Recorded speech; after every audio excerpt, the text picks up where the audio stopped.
মুর্শিদাবাদের ঘটনা নিয়ে বিজেপি যে রাজনৈতিক অপপ্রচার করছে তা সম্পূর্ণ প্ররোচনামূলক এবং উদ্দেশ্য প্রণোদিত। মুর্শিদাবাদের ঘটনা নিন্দার, মুর্শিদাবাদের ঘটনা কেউ সমর্থন করে না। মুর্শিদাবাদের ঘটনার পর মাননীয় মুখ্যমন্ত্রী এবং পুলিশ প্রশাসন সমস্ত দায়িত্ব পালন করেছে।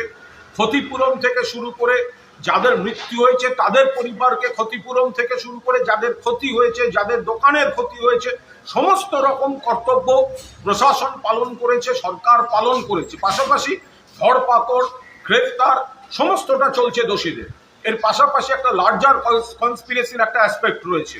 কি করে বাইরের লোকেরা ঢুকলো, সীমান্তের ওপাশ থেকেও ঢুকতে পারে, এপাশ থেকে কিভাবে বাইরের লোকেরা ঢুকে করলো তার তদন্ত চলছে, তার সমস্ত ইঙ্গিত পাওয়া যাচ্ছে।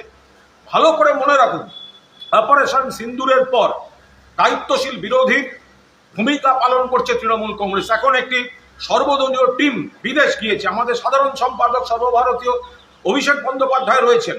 যখন দেশ এক হয়ে সন্ত্রাসের বিরুদ্ধে লড়ছে, তখন এই বিজেপি নেতারা মুর্শিদাবাদ নিয়ে যে অপপ্রচার করছেন, যে বিভেদকামী রাজনীতি করছেন, এটা কিন্তু সম্পূর্ণভাবে একটা চক্রান্তের অংশ। আমরা এর তীব্র বিরোধিতা করছি।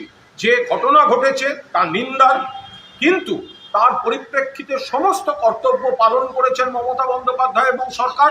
পাশাপাশি কারা কিভাবে ঘটালো, বাইরের লোকেদের কি ইনভলভমেন্ট ছিল, সেগুলো কিন্তু পুরো দস্তুর খতিয়ে দেখার পর্ব চলছে। এই সময় উদ্দেশ্য প্রণোদিত বিকৃত প্রচার পরিকল্পিত অন্য চক্রান্তের অঙ্গ।